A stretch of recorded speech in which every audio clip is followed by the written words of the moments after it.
With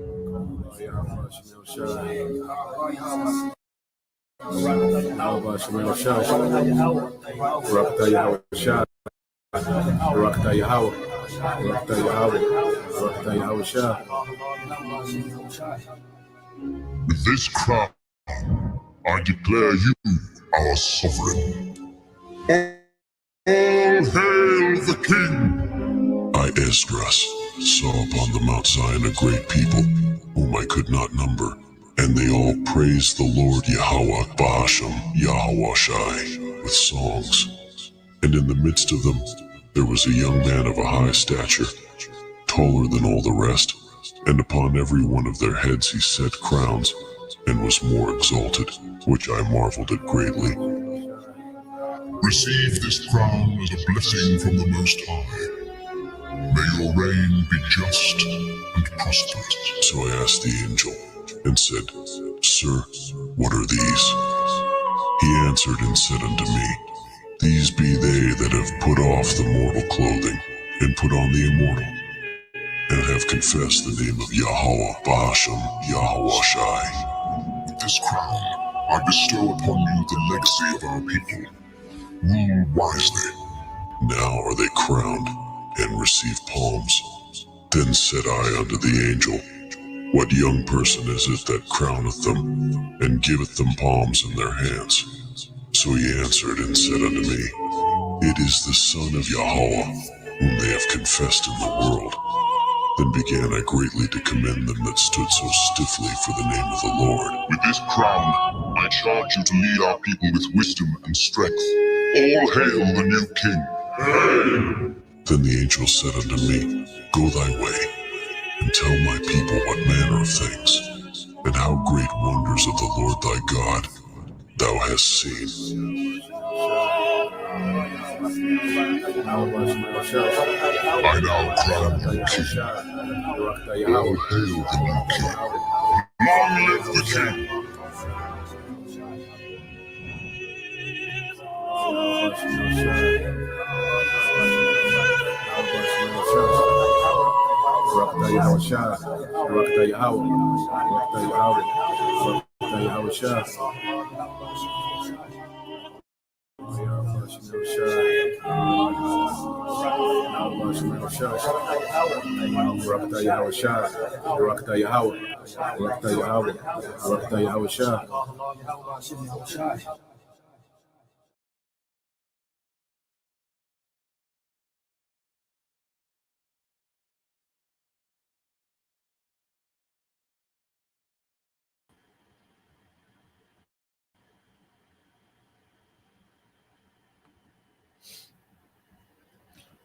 All right, Shalom.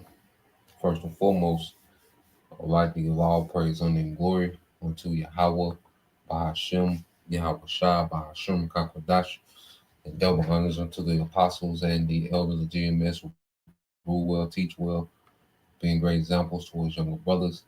And peace and blessings and salutation to the hopeful lake out there pushing his word and truth and in sincerity across the four winds in the name of Yahweh Bashim Al Shah, pushing to get up out of here. Shalom to the hopeful lake, the believers, the listeners whom have came back to the obedience of the scriptures through faith in Yahweh Bashim Al Shah.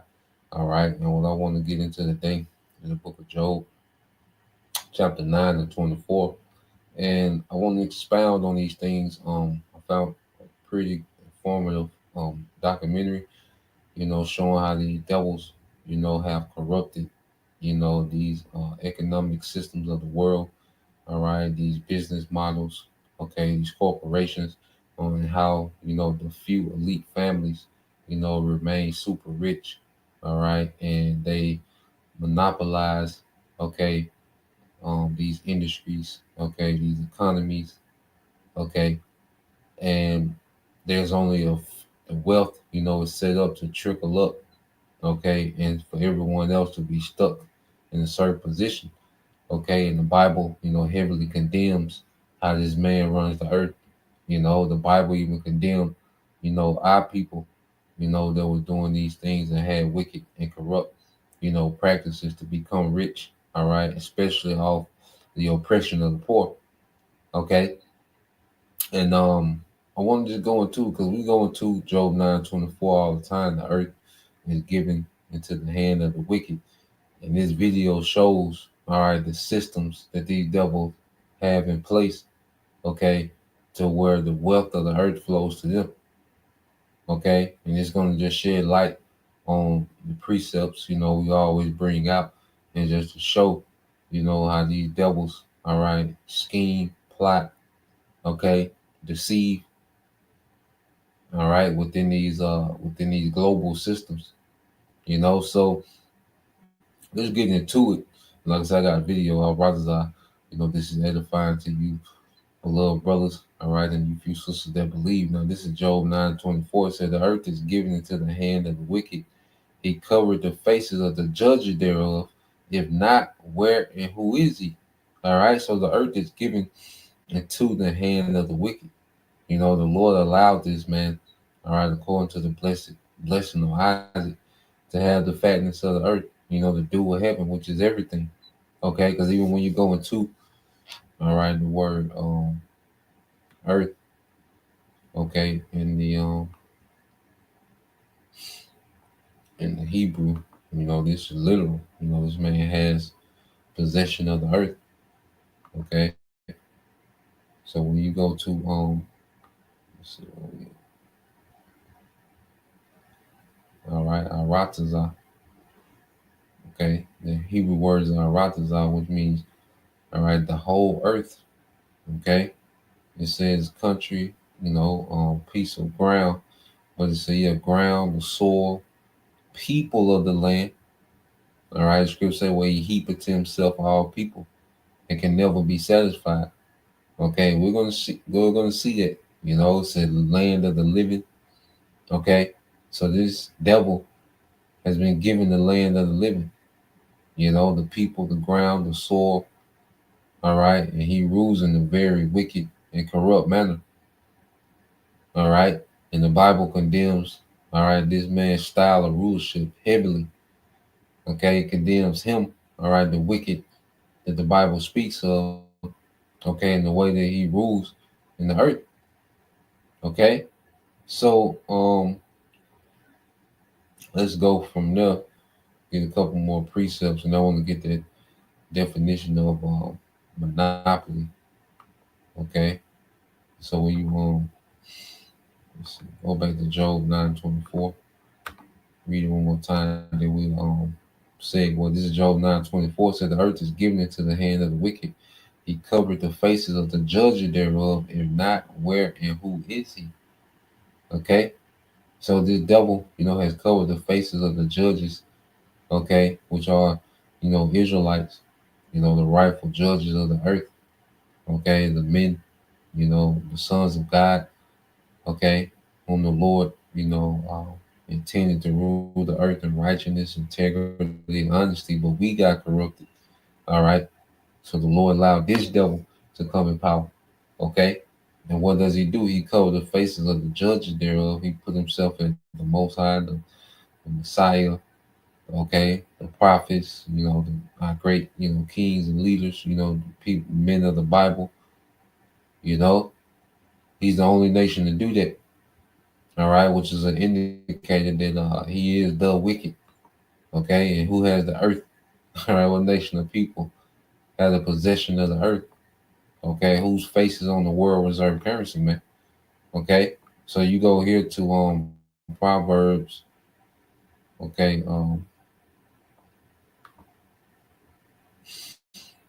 Proverbs 22, and this is how these elite bankers, okay, run the earth, through debt. Proverbs 22:7 said, the rich ruleth over the poor, and the borrower is servant to the lender. Okay, so this devil has a system where you have these few elite, okay, rich that rule over, all right, the mass majority of the poor of the earth. You see, and they exploit everything. And see, these governments, the thing that these elites do, they put these governments in debt. They give these big, huge loans, mainly through the IMF, International Monetary Fund. Okay, they give these huge loans, okay, to these governments with crazy interest. All right. So the interest, compound to the point to where it's unpayable. All right. And guess who's collateral? All right. The citizens of that government. Okay. That's why people born on the elites. Okay. Every citizen that is born, majority of the people in the earth, when they're born, they owe the elites. All right. Due to, all right, the loans received, okay, by the leaders of these different governments. Okay. And that's why the elites are able to control policy, okay, with these different governments. That's why you see a global, okay, digital, what's called DPI, digital public infrastructure being set up because it's the agenda of the elites, okay, in which these governments are indebted to, okay. So these devils rule the earth through debt. They rule the policies and, all right, the governments of the earth through debt, okay. So the rich rule over the poor, and the borrower, okay, is serving to the lender, all right. And you jump down, and these devils, these few families are the lenders of the earth. Okay, and they do it for corrupt gain. And it's gonna go into it in the video. This is Proverbs 22:16. It says, "He that oppresses the poor to increase his riches." Okay, and these are the systems they have set up to where the poor is exploited. All right, because they keep the poor, they keep the masses in survival mode. The reason you're subjugated to working, at least 40 plus hours. Now it's turned into, you got to have overtime or two jobs. Okay, but why are you subjugated to that? Because these devils, okay, have a system where you have to go in debt to have shelter. Okay, you got to go in debt to get a vehicle. Okay, to drive to what these jobs that pay your debt. Okay, majority of people are going to work to what pay debt. You see, so you have a few getting rich while the masses, okay, are in survival mode. So they have systems set up to where, there's no, you know, you can't accumulate wealth in this system. Money come in and it go right back out. Okay, and the only thing that's consistent is what your labor. You see, that's the only thing that's consistent. Okay, so your whole life is spent surviving. Okay, while these people are accumulating real wealth from the masses. Okay, it says, and he that giveth to the rich, yeah, because it's a system that only enriches, okay, the top elite families. So here it is. He's all about, increasing the wealth of the already wealthy, okay, but constantly decreasing, all right, the ability to earn from the poor. Okay, but what does it say? It says, "He that oppresses the poor to increase his riches, and he that giveth to the rich shall surely come to want." Okay, he's going to come to want means he's going to be lacking. All right, because he devils going to lose everything and go into captivity. This is going to be a hard fall. This is going to be a hard fall, man. You know, these devils, as they say, have been living fat off the hog for a long time. Okay, for a long time, man, for generations, they've enjoyed true generational wealth, old money. Okay, off corrupt systems. You see, and now they want to go digital. All right, they want to triple, double down. Okay, on the corruption and the tyranny. Okay, and the oppression of the poor. Okay, and that's why the Lord is getting ready. All right, to break up this whole system, man. You see, so you go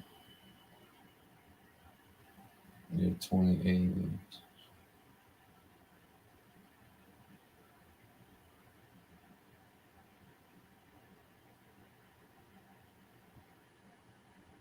Let's get this. Proverbs 28:15 says, as a roaring lion and a raging bear, so is a wicked ruler over the poor people. And this system is called predatory. It's a very predatory system. Okay, to where they use the economy. All right, they have weaponized the economy. They have weaponized, the resources of the earth. Okay, to devour people. Okay, not the way that this man has normalized, poverty. Okay, debt. He normalized these things. This is not supposed to be the case, man. Okay, people are supposed to have their own substance, and no one is supposed to be this dependent on the government or corporations. Am I right? He created a society where he can prey on the masses because he has created dependency. Okay, and you create dependency through monopolizing. Okay, so the devil, because like I said, they call this system, this capitalistic system, this capitalist system, they call it what? Predatory. Okay, and he has a very predatory style of rulership where he devours and destroys the people that he's ruling over. Okay, verse 16 said, the prince that wanted understanding is also a great oppressor, but he that hateth covetousness shall prolong his days. So he's a prince or ruler that lacks in understanding and righteous dealings. Okay, this man hates life. You see, he has a people don't understand with the so-called white man. Okay, he has, all right, he's flawed. Okay, he has a character malfunction, the things that he's deficient when it comes to integrity, righteousness, fairness. All right, compassion. You see, justice. He's efficient. He doesn't have that. Okay, but he's in power. Okay, so we're seeing, a man that's deficient, that's lacking in certain qualities and things needed for rulership, rule the earth. Okay, and this is the results. Now, let's go here real quick. 'Cause like I said, I want to get this term monopoly, then we'll segue to the video. Like I said, I'm gonna let it play for the most part. It's pretty informative. This guy does pretty good, documentaries. But just real quick, what is a monopoly? Then segue. This is a quick AI overview. It says a monopoly is a market structure where a single company has exclusive control over the supply of a particular product or service with no competition. This gives the company significant power to control prices and exclude rivals. Monopolies can form through mergers, strategic acquisitions, government grants, okay, or by creating barriers, all right, to entry for other firms. Here's the term, you have gatekeepers. There's certain industries, all right, that you're not going to climb up in, okay? These devils, they say they've cornered the market, okay? And they have wealth concentrated amongst a few families, even when they so-called broke up the monopolies, okay? It still was a monopoly. You see? So let's go here. Like I said, it's a pretty informative video.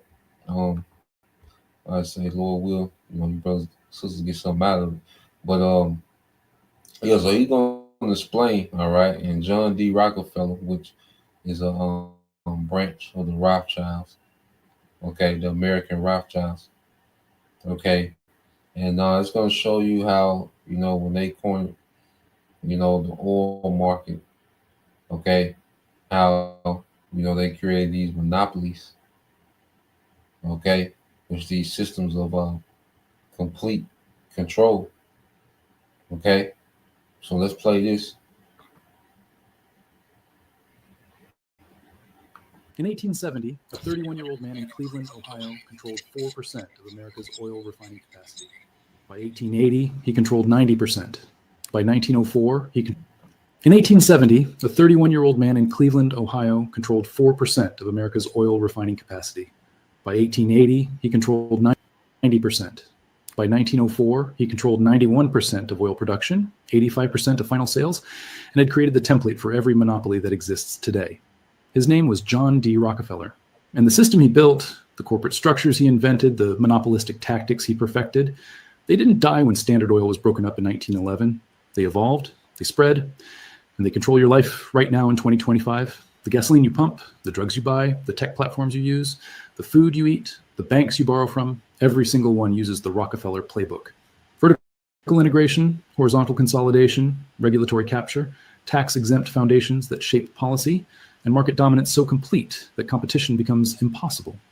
Rockefeller didn't just build an oil empire, he built the architecture of modern corporate control. And you cannot escape it. Because the system isn't Standard Oil, the system is the method. And that method has been replicated by every dominant corporation for 150 years. Amazon uses it, Google uses it, Pfizer uses it, JP Morgan uses it. They all learned from the same blueprint, the Rockefeller blueprint. Control the supply chain vertically, eliminate competitors horizontally, capture the regulators, use philanthropy to buy legitimacy. And when the government finally breaks you up, make sure the pieces you control are worth more than the whole. Let me show you exactly how Rockefeller built this system, how he used it to become the richest man in history, how Standard Oil's breakup actually made him richer, and why 114 years after that breakup, you still live in the world Rockefeller designed. Because understanding the system isn't academic, it's survival. The system is designed to extract wealth from you and concentrate it at the top. And once you see how it works, you'll see it everywhere. John Davison Rockefeller was born July 8, 1839 in Richford, New York. His father was a con man who sold fake cancer cures.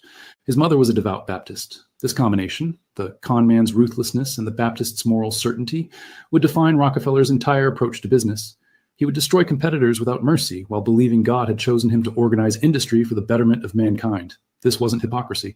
This was genuine conviction that his monopoly was moral because it brought order to chaos and efficiency to waste. In 1859, oil was discovered in Titusville, Pennsylvania. The oil rush began. Thousands of prospectors flooded into western Pennsylvania to drill. Fortunes were made and lost overnight. It was chaos. So his daddy sold fake. All right, cures. Okay, for cancer, man. Okay. So you know he was bred to be a con artist, man. And you see, goddamn devils, man. Boom and bust. Overproduction collapsed prices. Then shortages spiked them. Rockefeller, who was 20 years old and working as a bookkeeper in Cleveland, saw opportunity, but not in drilling. Drilling was volatile, risky, dependent on luck. Rockefeller saw opportunity in refining, turning crude oil into kerosene for lamps. That was the real business. In 1863, Rockefeller invested $4,000 in his first oil refinery in Cleveland. Within 2 years, it was the largest refinery in Cleveland. But Cleveland had 30 refineries. Competition was fierce. Margins were thin. Most refineries operated at the edge of bankruptcy. This is where Rockefeller's genius emerged. He didn't try to compete on price. He tried to eliminate competition entirely. And he did it through a method that would become the foundation of corporate America. Vertical integration. Vertical integration means controlling every stage of production. Most refineries just refined oil. They bought crude from drillers, refined it, and sold kerosene to distributors. They controlled one step. Rockefeller decided to control all the steps. He bought the barrel-making factories, so he didn't have to buy barrels. He bought tank cars and railroads to ship his own oil. He bought his own warehouses for storage. He bought the distribution networks to sell directly to consumers. Every step that used to be a separate business generating profit for someone else, Rockefeller brought in-house. This gave him massive cost advantages. While competitors paid 25 cents per barrel from barrel makers, Rockefeller made his own for 15 cents. While competitors paid railroads to ship oil, Rockefeller owned the tank cars and negotiated secret rebates. The railroads paid him to ship his oil and charged competitors more. This wasn't just efficient, this was predatory. Rockefeller could sell kerosene at prices that put competitors out of business while still making profit. And that's exactly what he did. By 1870, Rockefeller created Standard Oil Company of Ohio. His refinery capacity had grown from one small plant to the largest refining operation in the world. But he still only controlled 4% of American refining. That wasn't enough. So Rockefeller launched the second phase of his strategy, horizontal integration. If vertical integration is controlling the entire supply chain, horizontal integration is buying or destroying every competitor. In 1872, Rockefeller initiated what historians call the Cleveland Massacre. Over 3 months, Rockefeller approached every refinery owner in Cleveland. He offered to buy their refineries. If they agreed, he paid fair market value and often hired them as managers. If they refused, he launched a price war. Rockefeller would drop the price of kerosene below cost. His competitors, who couldn't produce as cheaply, lost money on every sale. They had 2 choices: sell to Rockefeller or go bankrupt. Most sold. A few fought. They all lost. By the end of 1872, Rockefeller controlled 25 of Cleveland's 26 refineries. He went from 4% to 25% of American refining capacity in 3 months. This was the blueprint: offer to buy. If they refuse, destroy them economically. Then buy the ruins. This method would be used in every industry by every monopoly for the next 150 years. But Rockefeller wasn't satisfied with Cleveland. He wanted the entire country. Through the 1870s, Rockefeller expanded Standard Oil across America. He bought refineries in New York, Philadelphia, Pittsburgh, Baltimore.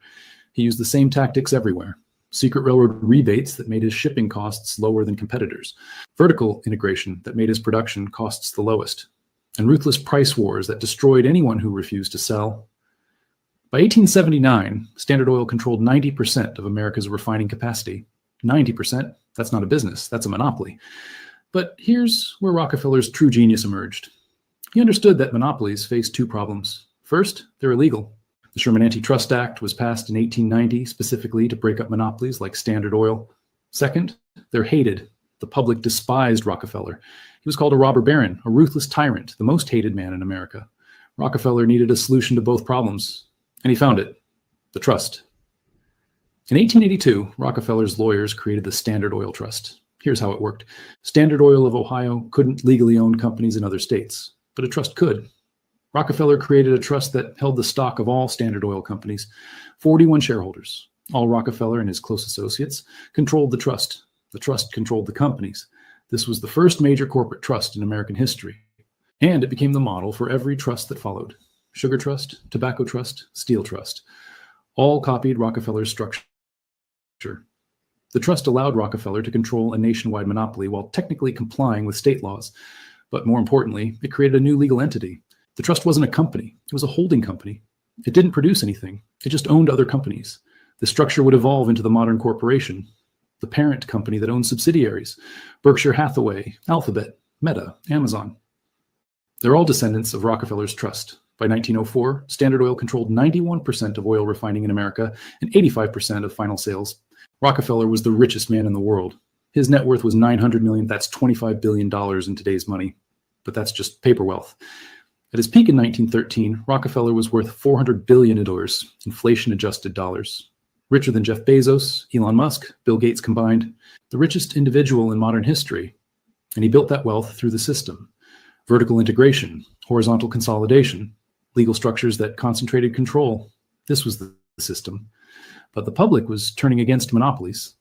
In 1890, Congress passed the Sherman Antitrust Act.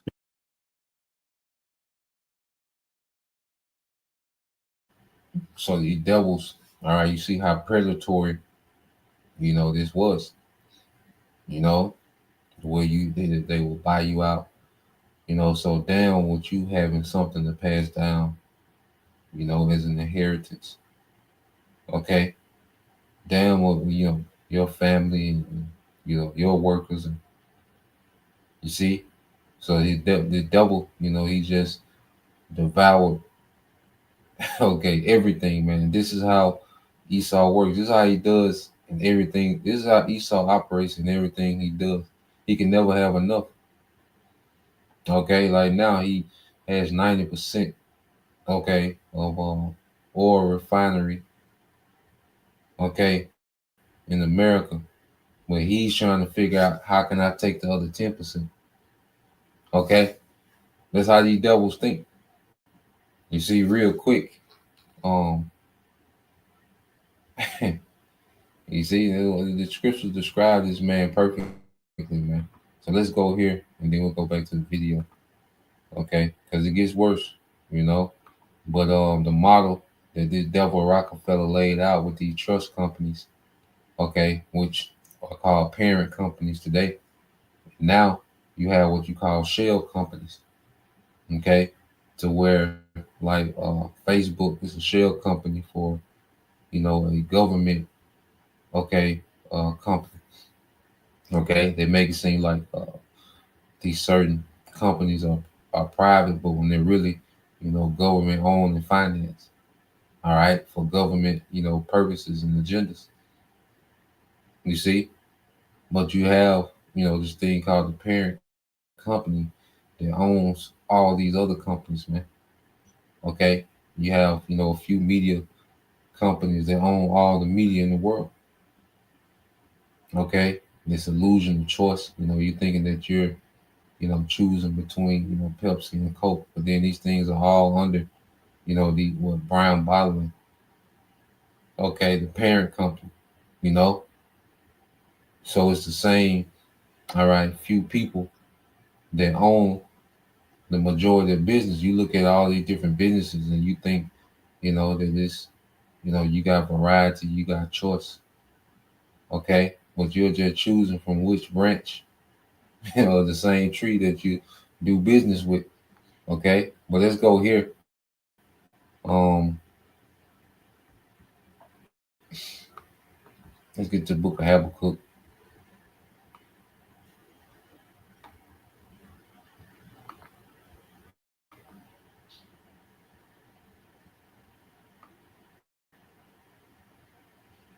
It's the book of Habakkuk, chapter 2 and verse 4 says, "Behold, his soul which is lifted up is not upright in him, but the just shall live by faith." And let's get this word upright.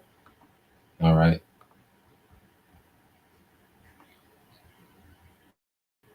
So you get this word upright in the Hebrew, okay, which is Yashar. Okay, and what does it mean? Okay.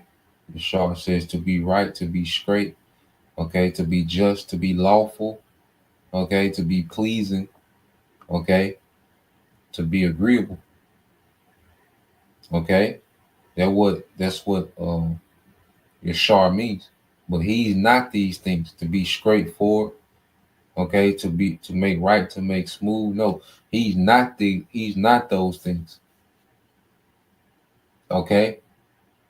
Because like I said, the people hated this guy because they had to deal, okay, with tyranny. See, as they celebrate this one man's wealth, millions of people are being impoverished.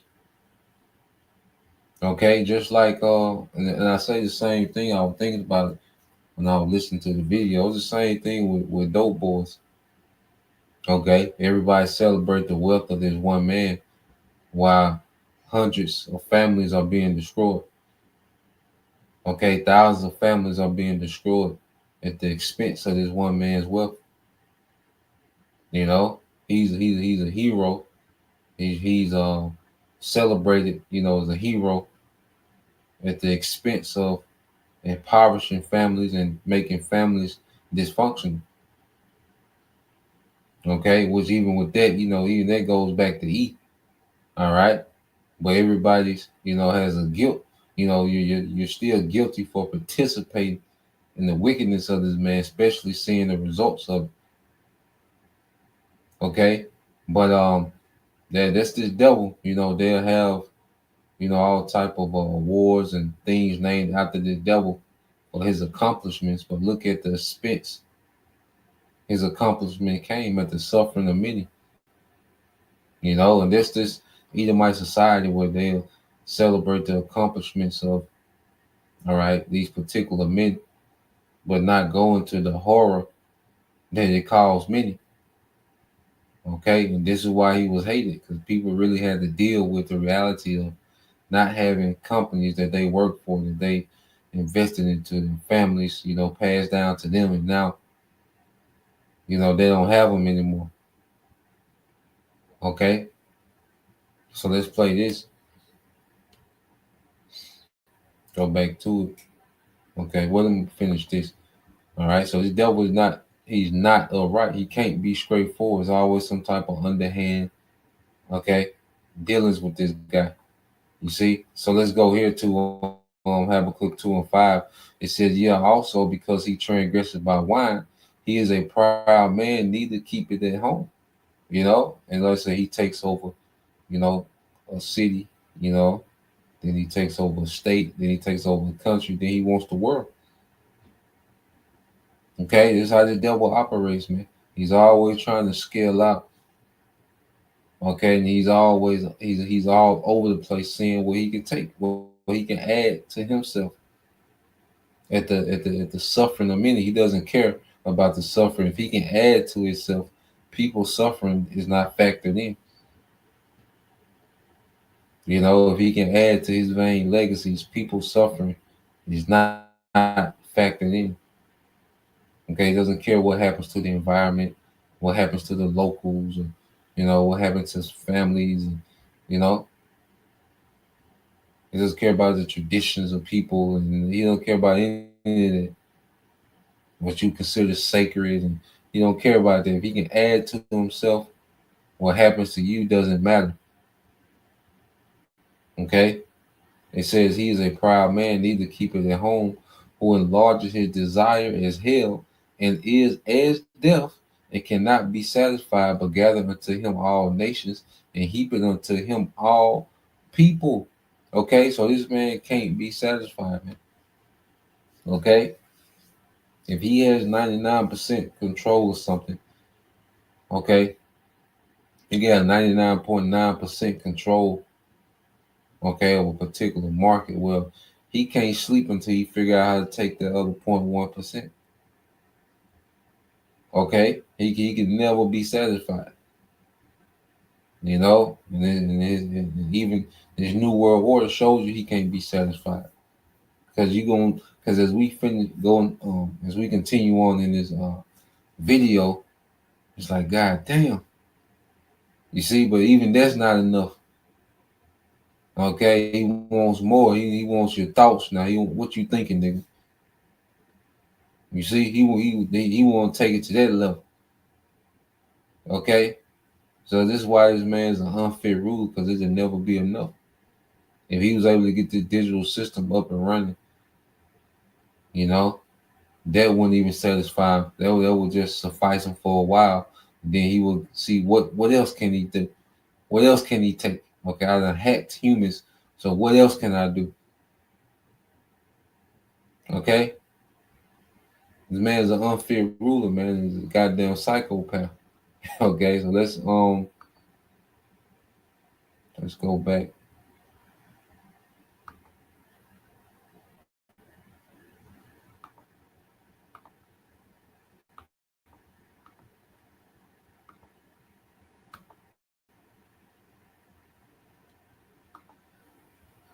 Making monopolies legal. In 1906, investigative journalist Ida Tarbell published The History of the Standard Oil Company, exposing Rockefeller's tactics, secret railroad rebates, predatory pricing, crushing competitors. The outcry was enormous. In 1911, the Supreme Court ruled that Standard Oil was an illegal monopoly and ordered it broken up into 34 separate companies. This should have been the end, the destruction of the system, but it wasn't. It was the beginning of the system's evolution, because when Standard Oil was broken up, Rockefeller still owned shares in all 34 companies. Standard Oil of New Jersey became Exxon. Standard Oil of New York became Mobil. Standard Oil of California became Chevron. Standard Oil of Indiana became Amoco. Standard Oil of Ohio became Sohio, later bought by BP. The breakup didn't destroy Rockefeller's wealth, it multiplied it. Before the breakup, Standard Oil stock was worth about $600 per share. After the breakup, the combined value of all 34 companies was worth over $2,000 per share. Rockefeller's wealth tripled. Why? Because the breakup forced each company to compete, which drove innovation and efficiency. And because breaking one monopoly into 34 companies that still dominated their regional markets wasn't really breaking up the monopoly, it was just reorganizing it. Today, most of those 34 companies have merged back together. Exxon and Mobil merged in 1999. Chevron bought Standard Oil of Kentucky and Gulf Oil. BP bought Amoco and Sohio. The Standard Oil monopoly that was broken up in 1911 has essentially reconsolidated into Exxon, Mobil, Chevron, and BP. The system broke itself up to avoid regulation, then quietly put itself back together over 100 years. But Standard Oil isn't even Rockefeller's most enduring legacy. The real legacy is the system itself. The methods, the structures, the playbook. Let me show you how it's being used right now. Amazon uses vertical integration exactly like Rockefeller. Amazon started as an online bookstore. Now it controls the entire supply chain. It owns the warehouses, the logistics network, the delivery trucks, the payment processing, the cloud infrastructure that hosts its competitors' websites. Amazon Web Services, AWS, generates $90 billion in annual revenue. That's more than Amazon's retail profit. Rockefeller controlled refineries, railroads, and distribution. Amazon controls retail, logistics, and cloud computing. Same playbook, different century. Amazon also uses horizontal consolidation. It buys competitors, Whole Foods, Zappos, Twitch, Ring, MGM Studios, over 100 acquisitions. When it can't buy a competitor, it copies their products and undercuts their prices using data from its own marketplace.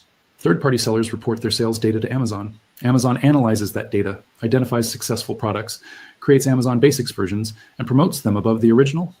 This is the modern version of Rockefeller's price war, legal, barely regulated, and devastatingly effective. Google uses the trust structure. Alphabet is a holding company that owns Google, YouTube, Waymo, DeepMind, Verily, and dozens of other subsidiaries. It's the Standard Oil Trust, one parent company controlling multiple operating companies.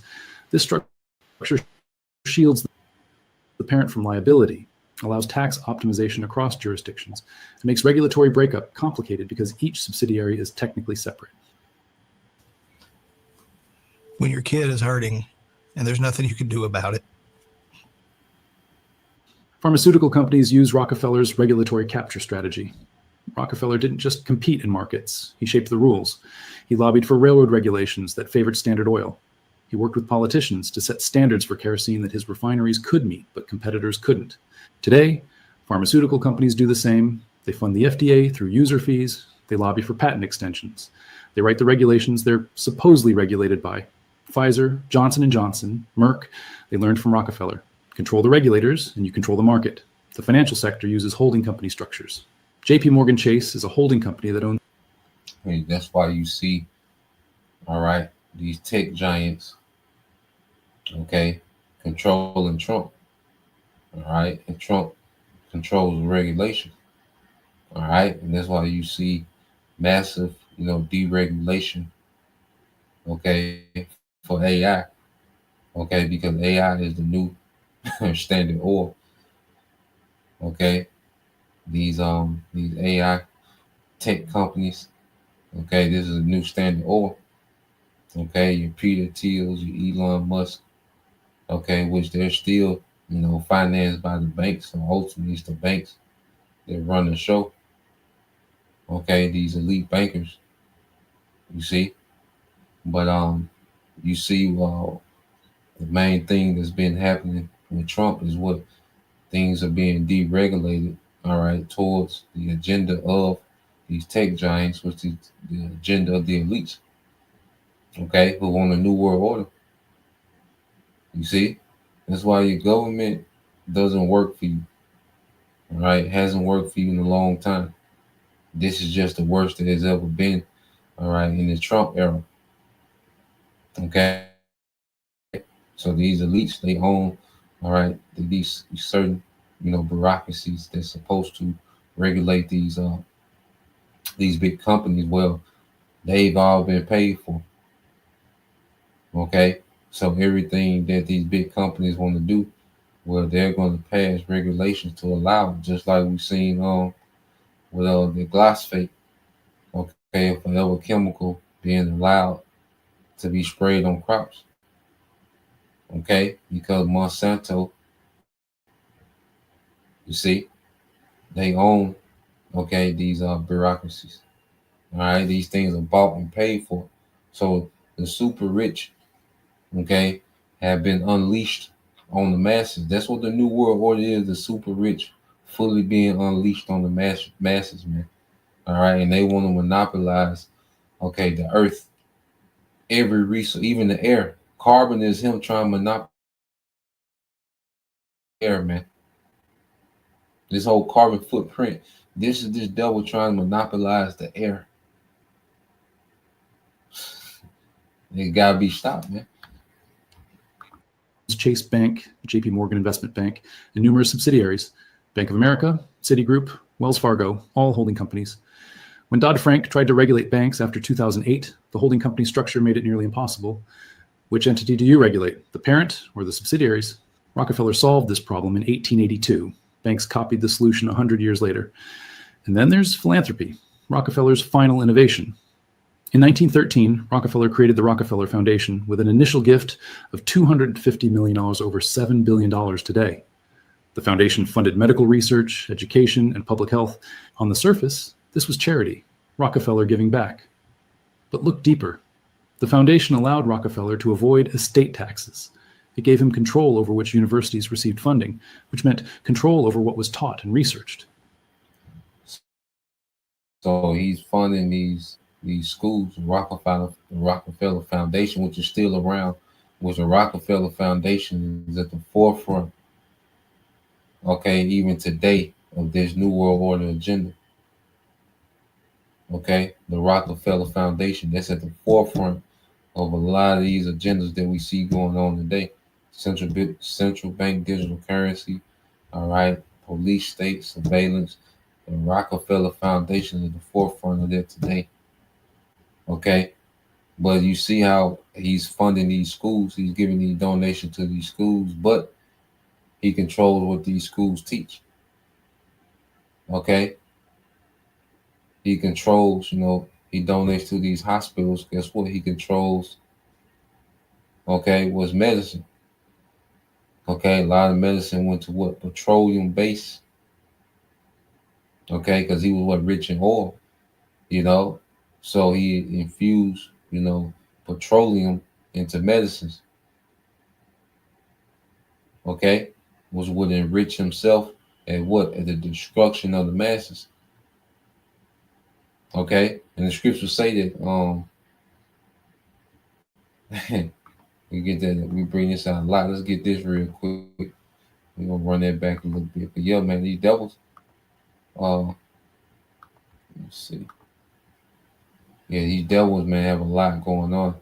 All right, and they control mostly everything you see in society.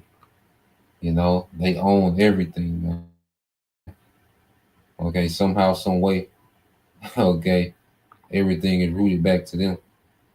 All right, and one of these major, all right, trust, parent companies.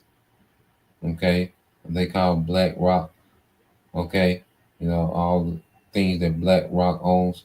Okay, and BlackRock is still just a branch, okay, of the Rothschilds. Okay, it's just one of the branches of Rothschilds, an entity, okay, of the Rothschild assets. Okay, so you go here.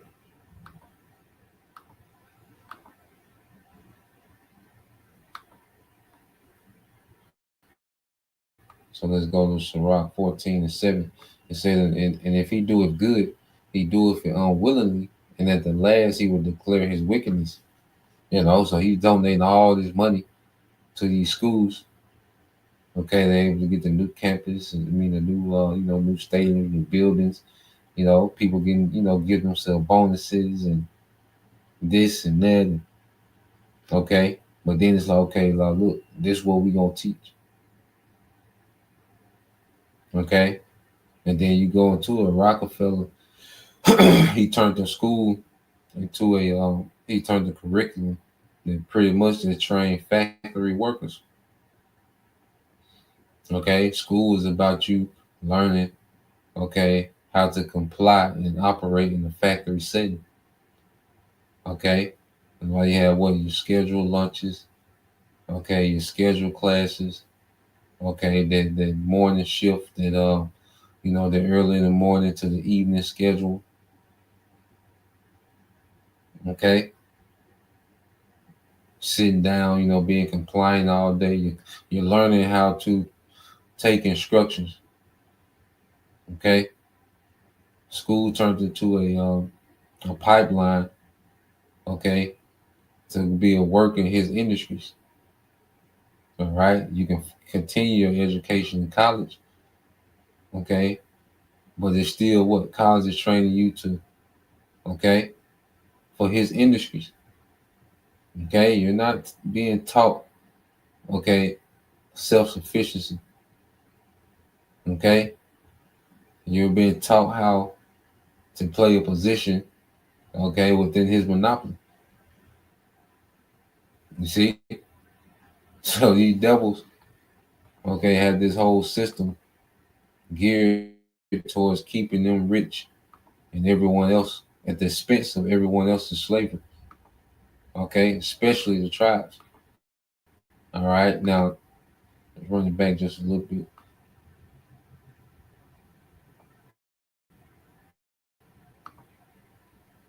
The holding company structure made it nearly impossible. Which entity do you regulate, the parent or the subsidiaries?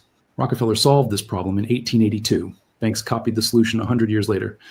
And then there's philanthropy, Rockefeller's final innovation. In 1913, Rockefeller created the Rockefeller Foundation with an initial gift of $250 million, over $7 billion today. The foundation funded medical research, education, and public health. On the surface, this was charity, Rockefeller giving back. But look deeper. The foundation allowed Rockefeller to avoid estate taxes. It gave him control over which universities received funding, which meant control over what was taught and researched. It bought him legitimacy. The man who destroyed thousands of competitors was now a philanthropist. The most hated man in America became a beloved benefactor. The Rockefeller Foundation funded the creation of modern medical education. It funded Johns Hopkins, University of Chicago, Rockefeller University. It established the model for medical schools that emphasized pharmaceutical interventions over holistic care. This isn't conspiracy theory. This is documented history. The foundation shaped American medicine. You see that? Okay.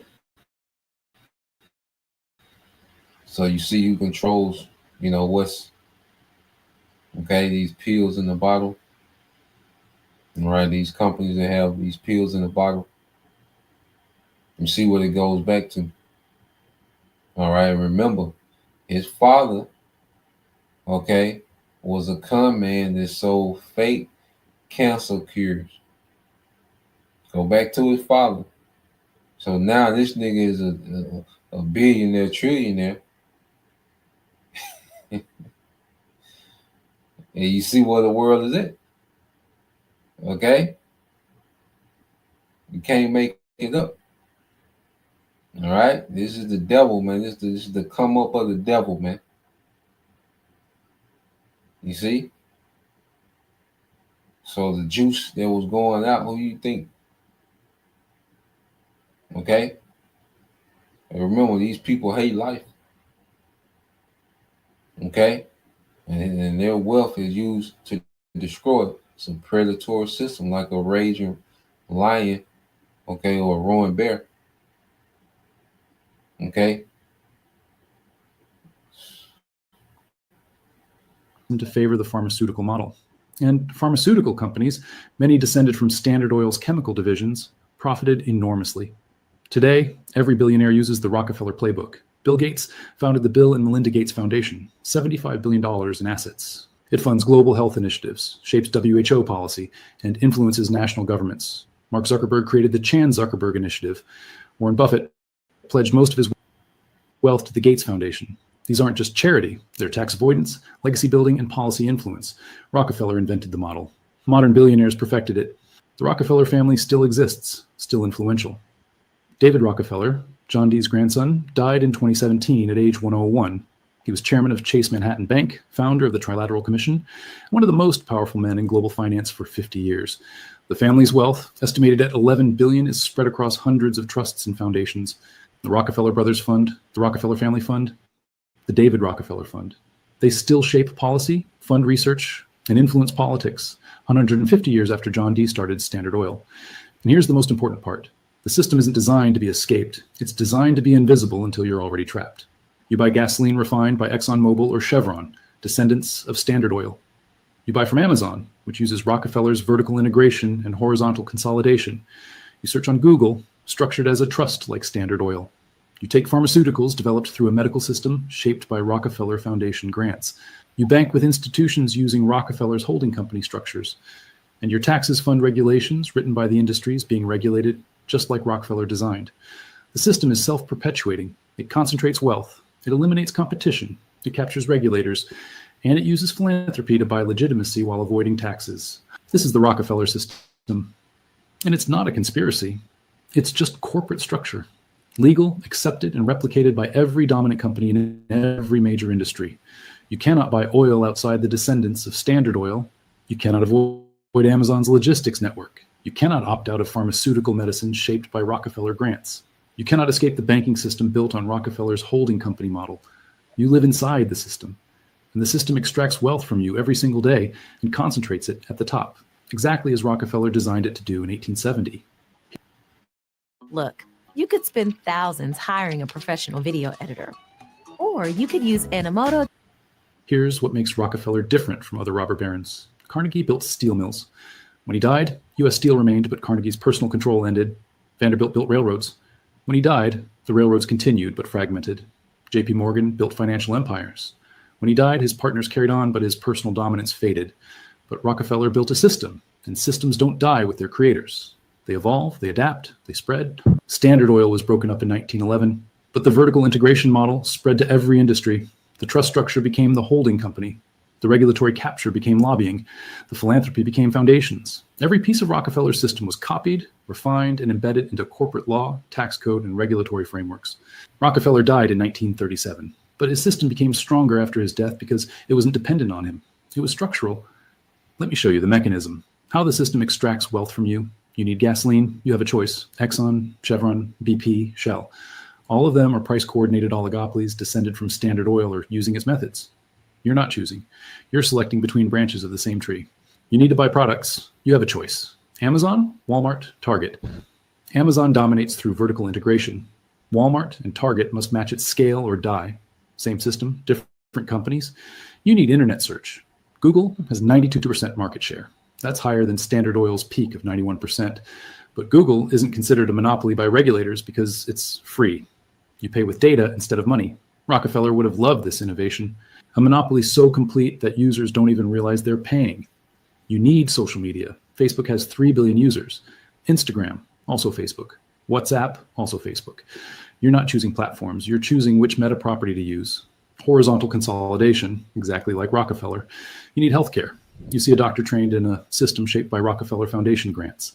You receive pharmaceuticals developed by companies using patents, regulations, and structures pioneered by Standard Oil's chemical divisions. You pay insurance companies using Rockefeller's corporate structures. Every step, extraction. Every choice, an illusion. The average American spends $4,000 per year on gasoline, $3,000 per year on Amazon, $5,000 per year on healthcare beyond insurance, $2,200 per year on internet and technology services. That's $1,392 per year flowing to companies using Rockefeller's system. Over a lifetime, that's $660,000 of wealth transfer, not to innovative startups or small businesses, to monopolistic corporations using 150-year-old tactics to eliminate competition and extract maximum profit. And you cannot escape it. You could refuse to buy gasoline, but you need to work, which requires transportation. You could refuse to use Amazon, but competitive pricing and convenience make it nearly impossible to avoid.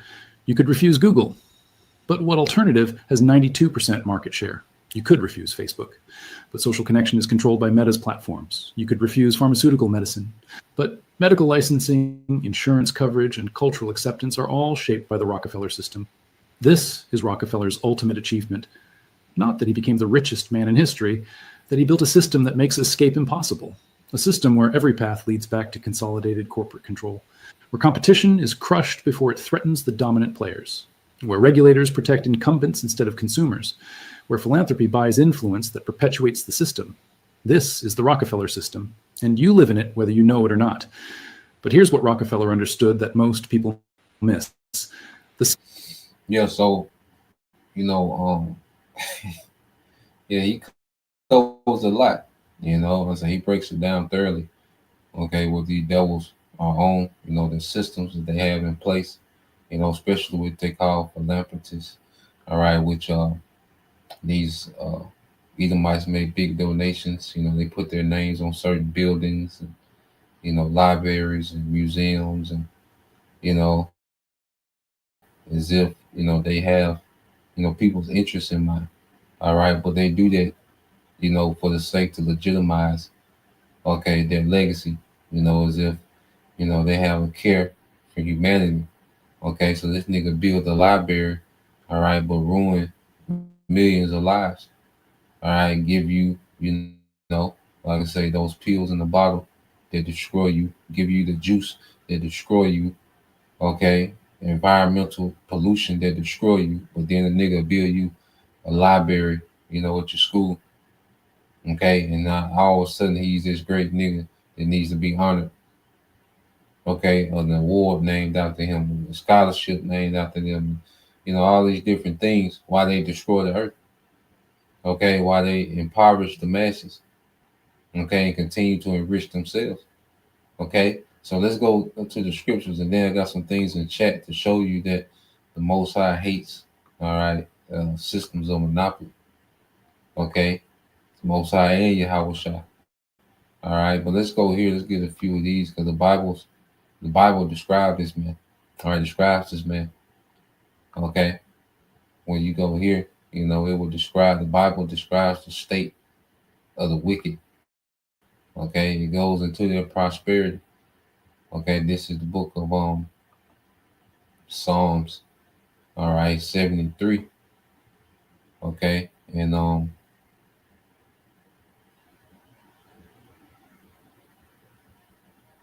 started at 3. It said, "For I was envious, okay, at the foolish when I saw the prosperity of the wicked. For there are no bands in their death, but their strength is firm." Yeah, because it shows you, like, even this guy Rockefeller, and he's just one of many. Even though he died, their system set up to where his family prospers. Okay, and all right, the suffering of the masses. Okay, so this small elite group, okay, each generation gets more wealthy. Okay, they get more control to the point we at today where they're trying to roll out, they're trying to merge you with machines now. Okay, but it started, all right, with these few families enriching themselves, okay, at the expense of many. Okay, so each generation has become what? Stronger, man. Okay, it said they are not trouble, that they're not in trouble as other men. Yeah, they don't have the worries. All right, that people worried about paying this and paying that, and you know, they don't worry about expenses, and no, they way beyond that. Okay, they don't have the worries. Okay, of normal men. Okay, they have wealth. What's a generational wealth? Okay, well they have wealth that will last generations. Literally, man. Okay, they have hundreds, thousands of years worth of wealth. Okay, and it's steady trickling in, it's steady increasing. Technology has made monopoly worse. Okay, it has made wealth consolidation worse. You see, it said they are not in trouble as other men, neither are they plagued, okay, like other men. Therefore, pride compasses them about as a chain. There was a pride. Violence covered them as a garment. Okay, and these devils will go to war to protect these systems, man. A lot of these wars and conflicts that we see, all right, be for these devils to, to rob, to loot, and to protect these existing systems that they have in place.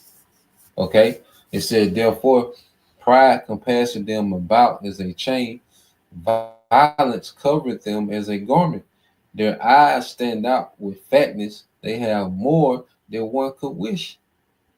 Okay, they have more than one could wish, man. Their eyes continually stand out with fatness, trying to see what else can they get, what else can they accumulate. Can never be satisfied. Okay, and they have much more than what's needed. Okay, but their mindset is on more. All right, of the destruction of many. You see, so you go here to show you how even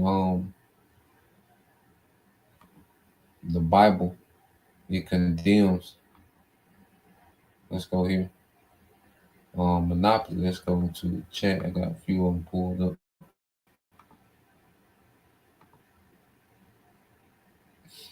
Mm, not that one.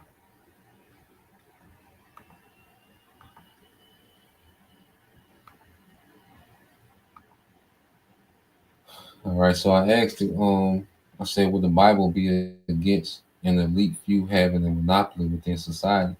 Short answer, yes. It said the Bible consistently warns about a small elite gaining oppressive control over society, especially when the power leads to exploitation, economic injustice, or neglect of the poor.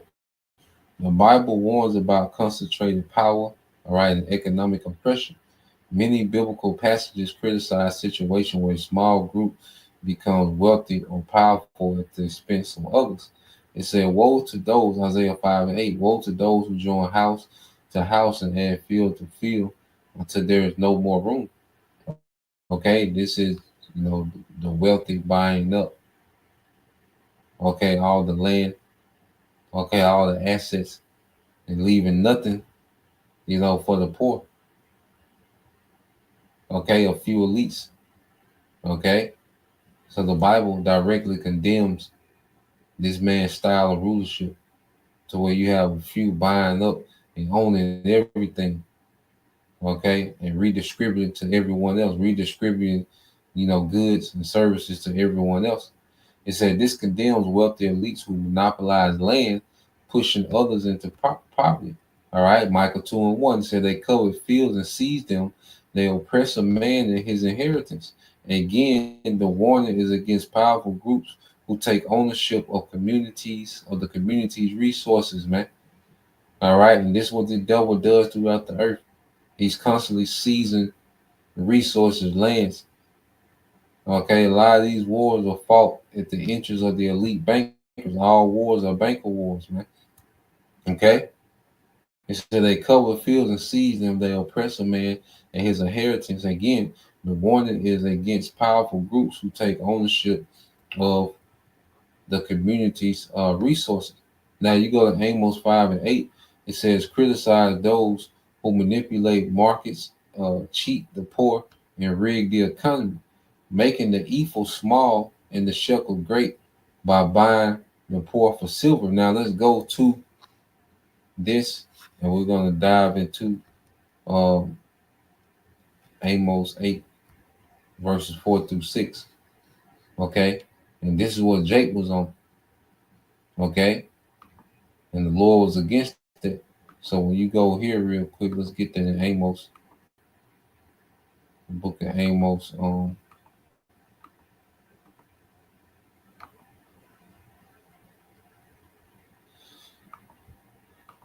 chapter 8. Let's get it in there too.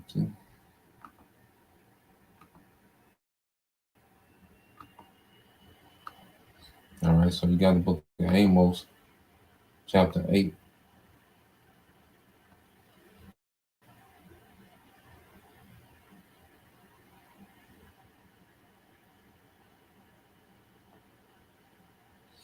This is Amos 8 and 4. It says, listen to this, you who rob the poor and trample down the needy. Okay, you can't wait for the Sabbath day to be over and the religious festivals to end so you can get back to cheating the helpless. You measure our grain with dishonest measures and cheat the buyer with dishonest scales. Okay, so you had Jake doing this. Okay, cheating the market. Okay, it says Hebrews says you make the ephah a unit of measure of grain small, and the shekel, this is a footnote, a unit of weight. All right, great, and you deal falsely by using deceitful balances, man. Okay, it says that you mix the grain. All right, you sell with chaff swept from the floor. Then you enslave poor people for one piece of silver or one pair of sandals. Okay, which is putting people in debt. Okay, so the Lord, all right, he's cursing Jake out for doing this, man, for being wicked in the market and dealing with the poor unjustly, man. Okay, and Esau does on a massive scale. Okay, with much more death involved. Now, just to go back to the chat, let's go here.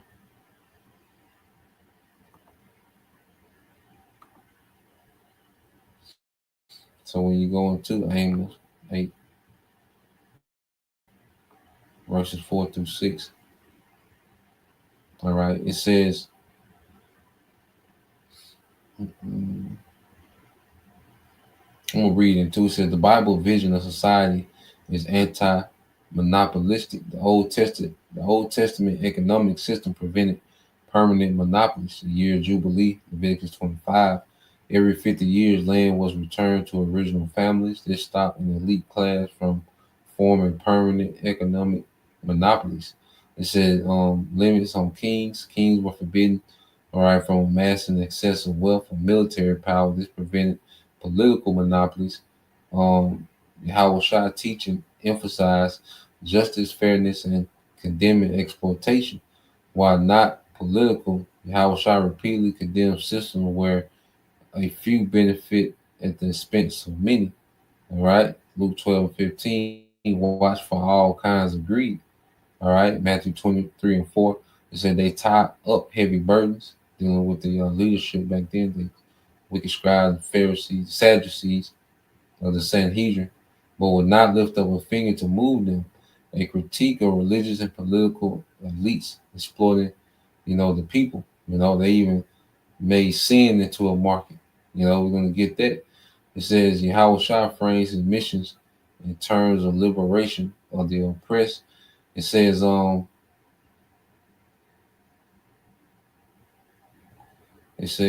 what the Bible doesn't condemn. The Bible doesn't condemn, does not say that having wealth of leadership is inherently wrong. What it condemns is using power to exploit others, removing economic mobility, meaning no one can ever, increase in the system. All right, hoarding resources, and redistributing, to your liking, creating systems where the poor cannot improve their situation. Is this not the current situation of today? And it has gotten much worse. Okay, it said the overall biblical message strongly suggests that a monopoly held by an elite few, especially one that harms or restricts the rest of society, is contrary to biblical ethics, man. Okay, and this is why the Lord say he's going to despise their image. He despises their image.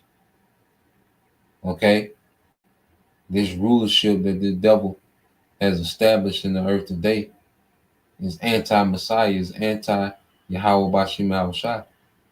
Okay, the Lord despises how this man runs the earth, and everything. And that's why it's going to be so much destruction. That's why America is going to be a desert. Okay, nukes going to hit different places, and you see, the earth going to rail to and fro, man. The Lord hates this system, man.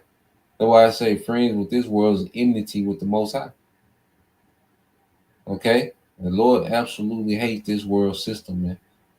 Okay, so let's dive into Amos 8 verses 4 through 6. It says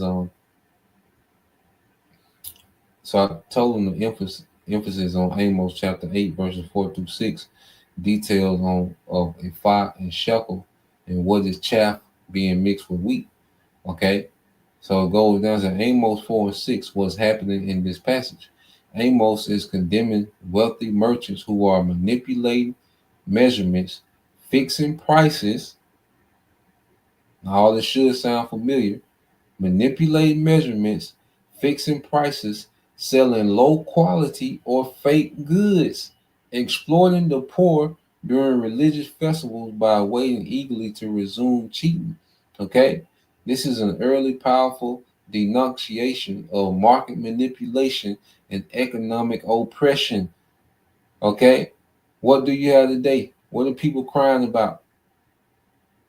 All these videos about the fake foods and additives and the price shrinkflation, and you see economic oppression. Can't afford this, can't afford that.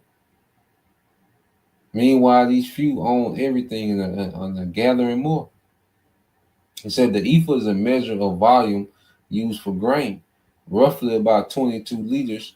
Okay, and it says use the way we use a bushel or gallon today.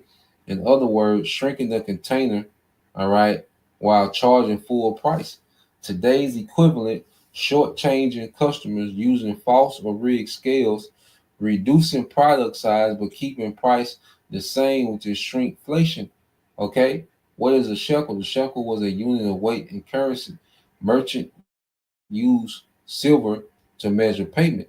It says making the shekel great, using a heavier weight. All right, so the buyer must overpay. You see, using a heavier weight. All right, because you'll put the silver on one side and you have the weight. So their weight's supposed to be a fixed weight. But if you make the weight heavier, then it takes more, okay, of silver to get their weight to balance out. Okay, so they will rig the scales.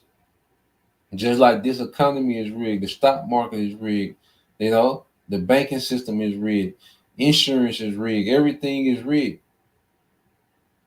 This is a system of false scales. And today's the housing market, everything is on a false scale.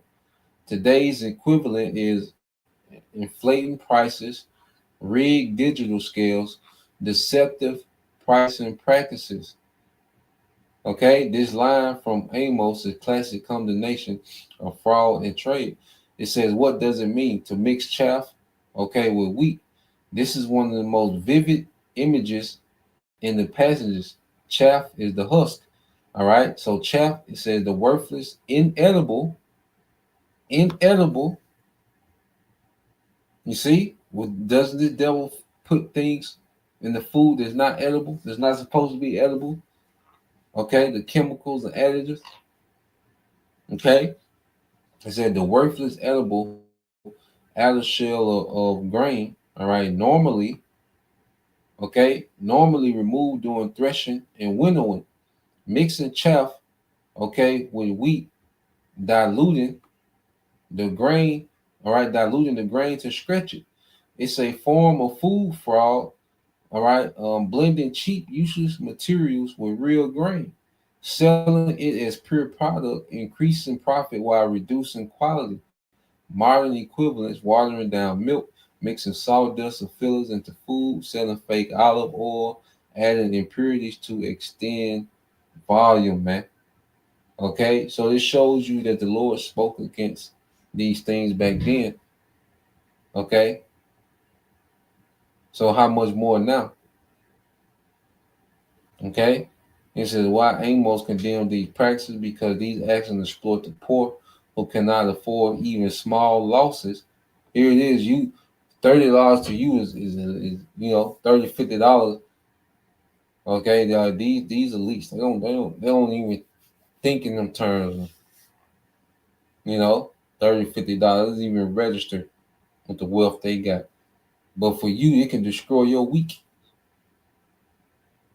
Okay, an extra, you know, $40-$60 destroy your week. You know, your tank of gas for the week, it'll destroy your week. Okay, and these devils, they play games to where people are at the mercy of the rich, the poor at the mercy of the rich. You know, and this is why the Lord has us in these positions, so we get in rulership, man. We're gonna be balanced, man. We're gonna understand, okay, scenarios that the people that we're ruling over, they're gonna be in. And this is after that 1,000 years, you know, because that 1,000 years is gonna be all labor. You know, it's time gonna work. All right, nigga ain't gonna have no bank account within that 1,000 years. You ain't gonna have, you know, you don't need nothing but labor.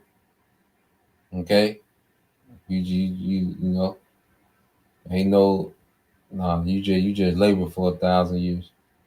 You know, but after that 1,000 years, like you still gonna be in servitude, but it's gonna be under righteous rulers. Okay, so it says, it break covenant law. Leviticus 19:35 through 36. It said commands honest weights and measures. It says destroy trust in community, put profit above justice. All right, and compassion. All right, so let's go from there, because remember when Yahweh Shah beat Jake out the temple. Let's go from there. You know, I ain't planning on to be this long, but you know, so like, appreciate y'all for rocking with it. You know, I just found quite a bit, you know, that relate to the day. I asked it the wrong question. You know, I said, why did the Messiah beat the priest out of the temple? But it was the money changers and the merchants. You know, but it goes into it, and then we're gonna go into it a little more thorough. It says, what actually happened according to the Gospels in the New Testament, found in Matthew 21, Mark 11, Luke 19, and John the second chapter. Yahweh Shah enters the temple and sees money changers, all right, charging unfair rates, merchants selling animals for sacrifice, a marketplace atmosphere inside a sacred space. Yahweh Shah overreacts by overturning the tables of the money changers, driving out the merchants, condemning the exploitation of worshipers. Okay? It says, according to the gospel, Yahweh Shah did this because the temple was being corrupted. He said, my house shall be called a house of prayer, but you have made it a den of thieves. People were being exploited. The system took advantage of pilgrims who had to buy animals or exchange currency at unfair rates. Unfair rates.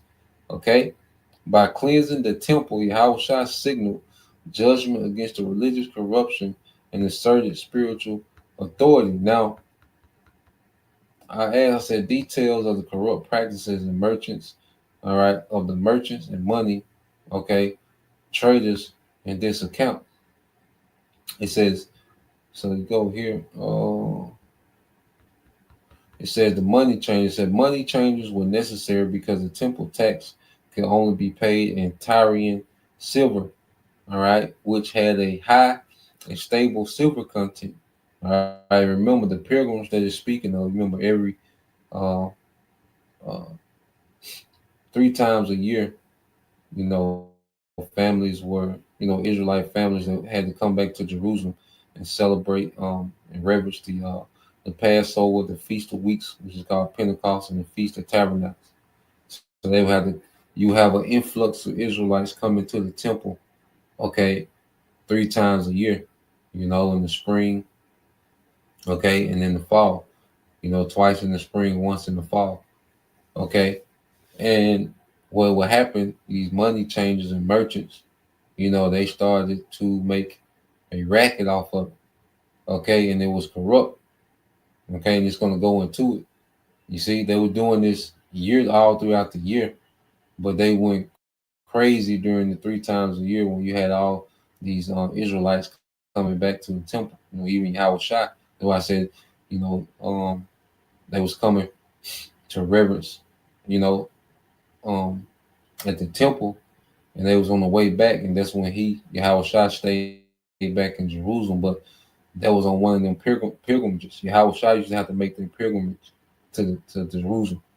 You know, him, Joseph, and Mary had to make their pilgrimage. You know, John, they had to make their pilgrimage to the temple. You know, but that's the account in Luke when he fell back and stayed in the temple asking questions.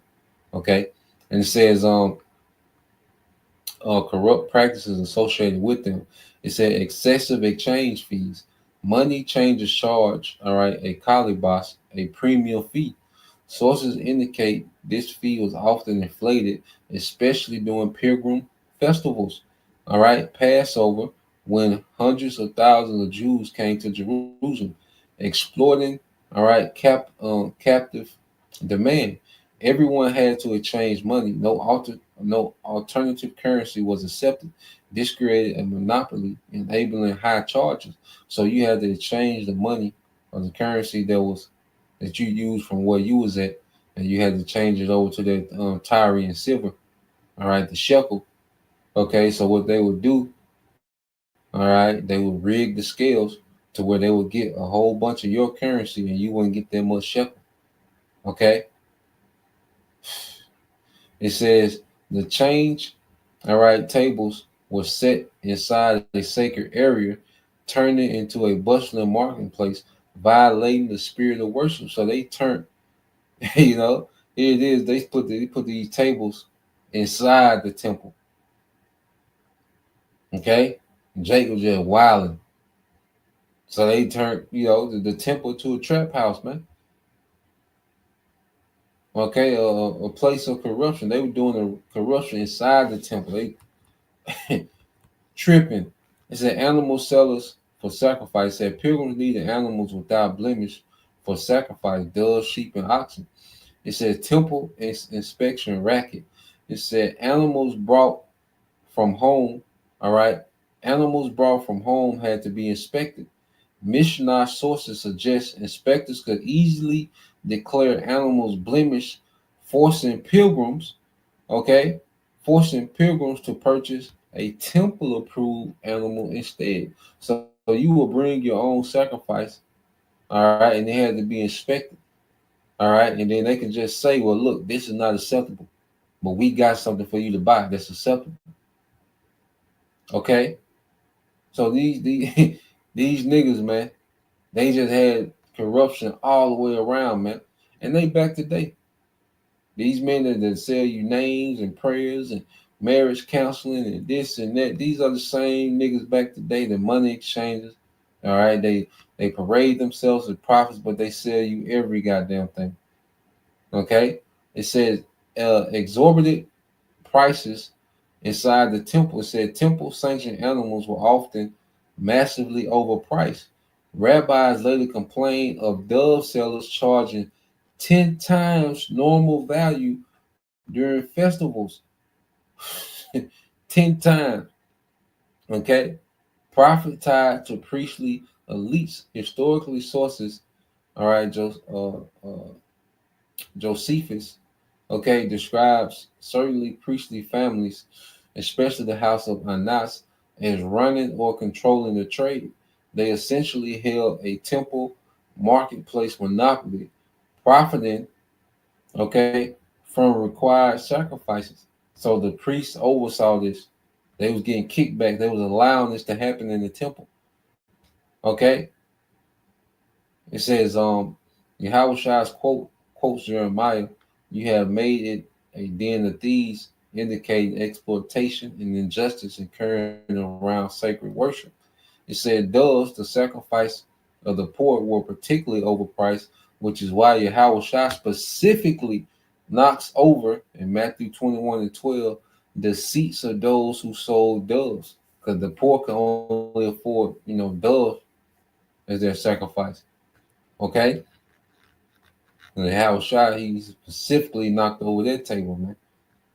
All right, Yahweh went crazy on the niggas in there, man. And imagine what he's coming to do to the bankers. Okay, because the earth is Yahweh's temple, man. So imagine what he's coming to do to the bankers. Okay, it says although the gospel does not show physically confronting priests, historical records show, all right, high priest families received kickback and directly managed the temple trades. This system was widely hated, and contemporaries accused of priestly aristocracy of greed, exhortation, all right, and violence. Okay, and there's a little more on there, but let's go here and draw this thing to a conclusion.